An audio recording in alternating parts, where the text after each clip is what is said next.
chéris, je suis très heureuse de vous retrouver aujourd'hui dans Minute Coaching. Et dans Minute Coaching, aujourd'hui, nous allons parler des réseaux sociaux et du complexe. On se retrouve après le générique.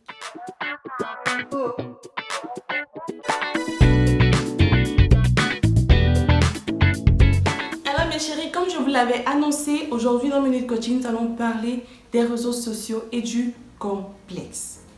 Pourquoi je désire parler de cela? C'est parce que c'est quelque chose que plusieurs personnes vivent, mais qui ne vont jamais en parler et qui crée un handicap et un complexe d'infériorité.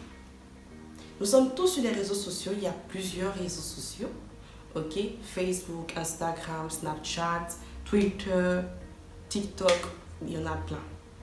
Mais maintenant, on se rend compte que beaucoup de personnes se sentent complexées à cause des réseaux sociaux. Je veux avoir la vie de telle personne ou bien la manière de vivre de telle personne me plaît. J'aurais voulu vivre comme ça. J'aime vivre comme ça. Cette fille elle est belle, mais ce gars il est beau. Oh, je veux avoir la beauté de telle personne, je veux être comme telle personne. On développe dans notre vie ce sentiment d'être envieux. C'est pas là le problème parce que généralement nous sommes tous des envieux parce que nous voulons avoir quelque chose ou être comme quelqu'un. D'accord? Mais ça devient un problème lorsqu'on devient de mauvais envieux. Mais lorsqu'on développe le complexe d'infériorité. Si vous remarquez dans mes vidéos, je parle généralement du complexe d'infériorité parce que c'est un truc qui maintenant existe. Et plusieurs personnes sont complexées. Plusieurs personnes sont complexées. Qu'elles soient belles, je ne sais pas, mais plusieurs personnes sont complexées. Et lorsque tu commences à admirer quelqu'un, plus que tu ne t'aimes toi-même, c'est ce qui développe le complexe d'infériorité, mes chers. Vous devez commencer par vous aimer. Et je ne vais jamais cesser de vous dire que vous devez vous aimer parce que c'est une version limitée, un chef-d'œuvre. Nous avons notamment les riches. Et ces riches-là, moi, je les ai structurés en 3 catégories. Et j'ai également structuré les envieux en 2 catégories. Donc, je vais parler du bon envieux et du mauvais envieux. Vous voyez, il y a une personne, peut-être qui passe avec sa voiture et tu la tiens, waouh! Non mais sa voiture elle est belle, j'aime ce gars, j'aime son style, j'aime son flow, j'aime vraiment sa voiture. Il faut que moi j'ai cette voiture.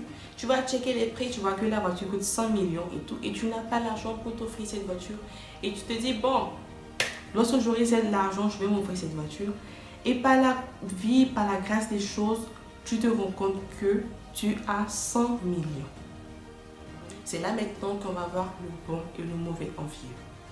Parce que le bon envieux, il va prendre les 100 millions et se développer personnellement d'abord. Révéler ses projets au jour, travailler dur pour réaliser ses projets. Quant au mauvais envieux, il va prendre les 100 millions et aller s'acheter la voiture pour paraître. Pour montrer à tout le monde que oui, c'est moi, c'est moi, c'est moi, c'est moi, c'est moi. Mais tiens-toi bien mon gars. Dans une voiture, on ne met pas de l'eau pour démarrer. L'essence, ce n'est pas de l'eau. Mais il faut bien évidemment de l'essence. Il faut entretenir la voiture. Et une voiture de 100 millions demande plus d'entretien. Ok? Donc, soyez de bons envieux. Lorsque vous aimez quelque chose, vous aimez quelqu'un, vous aimez la manière de vivre de quelqu'un, mais si elle a une chose que vous voulez obtenir, d'abord, vous devez penser à vous. Si jamais vous avez 100 millions, au lieu d'acheter une voiture qui coûte 100 millions, pensez d'abord à vous développer. Créez votre société et par la suite vous achèterez mieux que cette voiture de 100 millions, mes chers. On vient aux riches. Sur les réseaux sociaux, comme je l'ai dit, j'ai structuré 3 catégories de personnes riches. Il y a des personnes riches dont les parents sont extrêmement riches, qui ont fait de bonnes écoles, qui ont un bon boulot, qui ont des week-ends à Bora Bora, qui ont une belle vie, qui ont des époux riches, des épouses riches et tout. Et il y en a ces personnes qui ont travaillé dur pour être là où elles sont.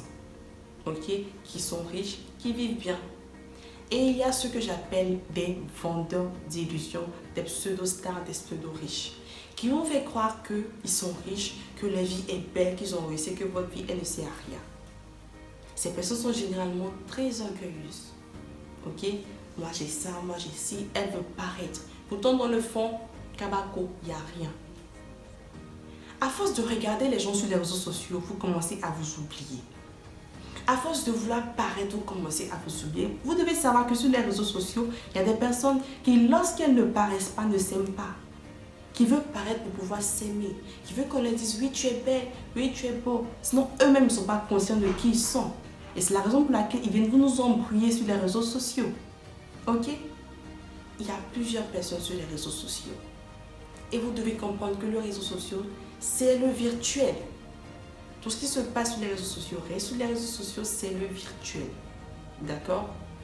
Vous allez voir que oui, franchement, cette personne-là, elle ne prend pas les mêmes habits, vous faites les mêmes photos, fait ses photos tous les jours là de nouvelles tenues.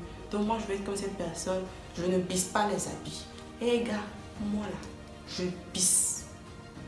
Je m'appelle Bissa parce que je bisse comme il se doit. C'est mes habits, c'est mon argent. J'ai pas volé, j'ai acheté. Et je vais bisser. Vous voyez les personnes sur les réseaux sociaux qui prennent des photos avec le même habit. C'est pas parce que c'est uniquement que elles ont acheté cette nouvelle tenue. Mais dans la vraie vie, elles bissent la vie. Ah, vous ne savez pas parce que vous ne les retrouvez pas tous les jours. Mais un gars, vous allez vous rendre compte que c'est le même habit qu'il va porter. Vous devez comprendre que votre vie, elle est belle. Votre vie, elle est belle. Lorsque vous commencez à admirer quelqu'un plus que vous, mon gars, c'est que c'est le moment de commencer à t'admirer toi-même. Lorsque admirer quelqu'un ou aimer quelqu'un crée chez toi un complexe d'infériorité, c'est que c'est le moment de toi-même t'apprécier. C'est le moment de toi-même t'accepter. C'est le moment de toi-même, mon gars, t'admirer. Parce que je ne vais jamais cesser de vous dire, c'est un chef-d'œuvre. C'est une version limitée. Vous ne devez pas vouloir ressembler à tout le monde. Vous devez accepter qui vous êtes. Vous devez vous valoriser. Pendant que toi tu envies quelqu'un, pendant que toi tu veux avoir la vie de quelqu'un, cette personne en cachette rêve d'avoir ta vie. Elle paraît heureuse, elle paraît tranquille avec son enfant, ses richesses. Pourtant dans son lit seul, elle se dit, ah, si tu étais comme Chantal. Vraiment, elle a son mari, elle a sa petite vie, elle a besoin des réseaux sociaux pour vivre, elle se sent bien. Arrêtez de croire tout ce que vous voyez sur les réseaux sociaux. Et vous devez commencer par croire que votre vie, elle est belle. Votre vie, elle est un chef-d'œuvre. Travaillez dur sur vous-même. Travaillez dur sur vous-même. Travaillez dur sur vous-même. Je ne vais jamais cesser de vous dire cela, les gars. Vous devez travailler dur sur vous-même et vous accepter, vous apprécier, aimer qui vous êtes. Parce que personne ne le fera à votre place. Arrêtez de vous sentir complexé parce que vous voyez sur les réseaux sociaux. Les réseaux sociaux, les gars, c'est le virtuel. La vraie vie, on la connaît tous. Alors, j'espère que vous avez aimé cette vidéo. Likez, commentez, partagez. Mes chéris, je compte sur vous. Et je voudrais vous dire aussi merci pour ce que vous ne cessez de faire pour moi, pour vos partages, pour vos commentaires. Vraiment, vraiment, merci. Et cela me va droit au cœur. On continue de partager, mes chéris. Et je vous dis à la prochaine.